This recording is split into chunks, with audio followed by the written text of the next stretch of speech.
Hey there, Juan Morales here, and in today's episode we're going to talk a little bit about our perspectives and how those perspectives sometimes help us and sometimes hinder us from achieving the progress that we're looking to achieve.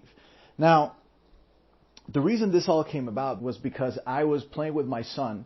I have a 7-year-old son, and I was playing with him, and I noticed how if something came from the outside, some idea, some mention, some thought, he would just take it in plainly. He didn't need explanation. He would take it as true. But then I would start challenging that from every which way, poking holes in the idea, poking holes in a story, looking for these things. Now, before, I used to think this was just criticism, and that it was just when you grow up and you develop more of a critical mind, and then you're punching holes in things that are told to you, and so on and so forth. And that by itself is pretty interesting to notice because we have it all the time and we do it all the time. But as I was doing that and I started going into it, my son mentioned something and I thought it was very valuable. And what he mentioned was that I already knew how it was, so I was fighting the new thing that was being told. And it's one of those moments where a kid tells you something that is so simple and so genius at the same time, but we tend to overlook it.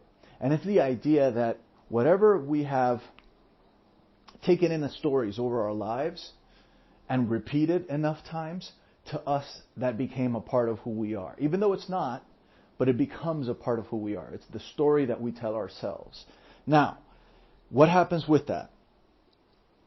Things will come in that are in conflict with that story that we told ourselves. So that's when we start defending. That's when we try to prove the contrary. That's when we fight those ideas. Because those ideas are against the story that we have already that we identify with.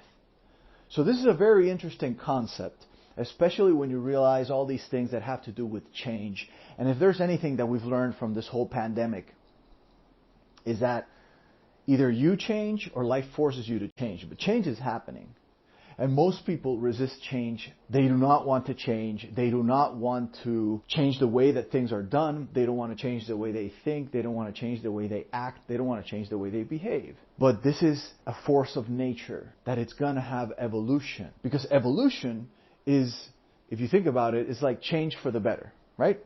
So if evolution is change for the better, that means that the change is a part of who we are. And the more we resist it because we want it to be safe and comfortable, the more we're just putting ourselves in a position for someone to take the lead over us in certain things.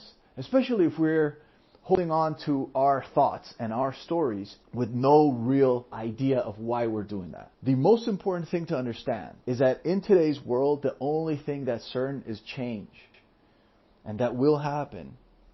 And change inevitably breaks whatever you thought was the story. So the easier it becomes for you to really look at your stories and first of all sense the difference, right? Imagine you have this story that you've been told all your life that you're not good enough at something.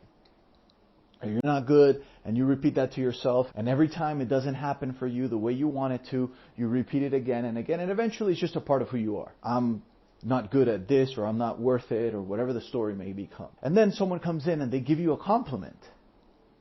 If they give you a compliment, oh, you're great at this, what's your reaction? Is your reaction, oh, no, whatever? That's because you are trapped in the story that you told yourself. Instead of understanding that that story is just a story. Just because you repeated it 1,000 times didn't make it more true, even though in our minds that's the way it works. But because you repeated a story 1,000 times, that doesn't make it true. If I say a lie 1,000 times, I didn't turn it into a truth. But the mind will think it's a truth. And this is something that powerful people all throughout history have used. That's why they repeat whatever they're doing. If there's an evil message or whatever the story is, they just repeat it. This is why North Korea, everybody believes what North Korea has put out for them to believe. And it's because they make them repeat it and repeat it and repeat it. And once you repeat it enough, it becomes a truth for you. So I want you to look at those things that you repeated too much in your life. You've told yourself you're no good too many times. You've told yourself it's not worth it too many times. You've told yourself you're not worth it too many times.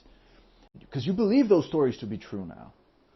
And the point is, next time you get a compliment, next time a new development comes from the outside world, next time some evolution is coming your way, instead of fighting it, just notice how you start defending immediately. That's the first thing, right? When you start noticing that you're defending the way that you think, right off the bat, I want you to notice how that's exactly what we're talking about. That's the story you repeated to yourself too many times. So the first step is that. Once you've noticed that difference in the sensation, that difference in the way that, oh, I wasn't thinking about this at all, but then this idea came in and I have a reaction to it. If you go and look for my podcast episode on reacting versus responding, it'll elaborate more on that part of the idea.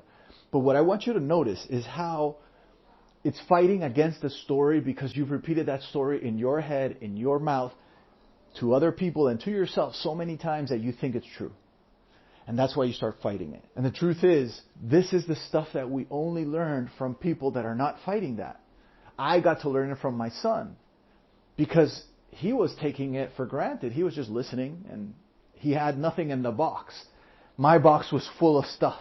And the stuff that was in the box was trying to keep the other stuff from coming into the box. But his box is not full. His mind is not full of ideas already. He doesn't have enough stories that he's told himself too many times. So when he noticed my reaction, that's when he started telling me all these things, which led me to creating this episode today. So always remember, you've already acquired all these stories and you've repeated them enough that you believe they are truths. But they are not. They are just stories. And it is the story that you tell yourself is the most important story you can ever say. It's the most important story you can ever be a part of. Because that's the one that you're going to operate by because you repeat that story to yourself every day. This is the whole thing of fake it till you make it. Right? And I'm not saying that that's the way that you go with it, but if you make your story your truth and you keep repeating it to yourself every day on a constant repetition, it'll become true. Because your mind will keep getting that same input all the time. Oh, I'm great at this. I'm great at this. I'm great at this. I'm great at this. And what happens? Now you're behaving like someone who's great at that. It's not that you weren't great before. It's that now you behave like someone who's great at that. And not someone who's ashamed. Not someone who's super self-conscious about their own stuff. But you behave as you are great. Because you are great. It's just that the stories that we tell each other and that we tell ourselves take us away from that greatness. Unless those stories are built on greatness, which is very rare. So look at those things. Look at the stories that you tell yourself. Look at the stories that you've kept repeating to yourself of the things that you can do and the things that you can't do. And if you want to put this into an exercise, grab a sheet of paper, put a line down the middle, and on one hand, think of what are the things that you can do and what are the things that you can't do. And just start writing. And just notice what happens. Just notice how easier it is to know the things that you can't do than it is to know the things that you can do. But more importantly, when you look at all those things that you can't do, question that. But question it with the eyes of someone who's not trying to prove the point, but rather someone who's really looking at, okay, so I said I couldn't do that, but that was 5 years ago, that was 10 years ago, that was 20 years ago. I have never revisited that decision.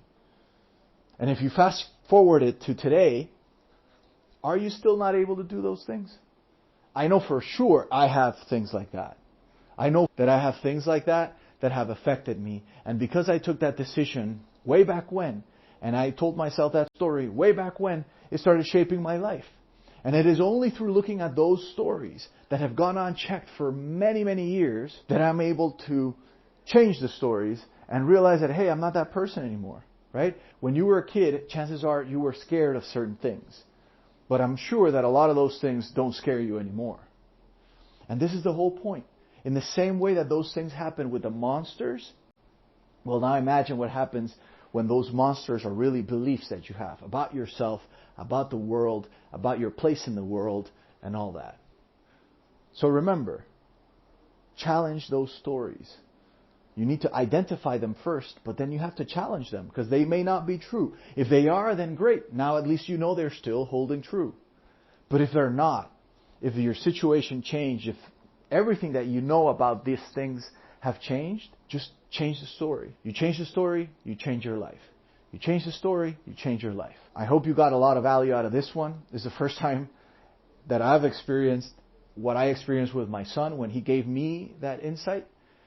And then for me to take it and share it with you guys with no real prepping or anything. But I just wanted to do this because I believe it's a super valuable concept. So till next time, this is Juan Morales signing out. I'll see you on the next one.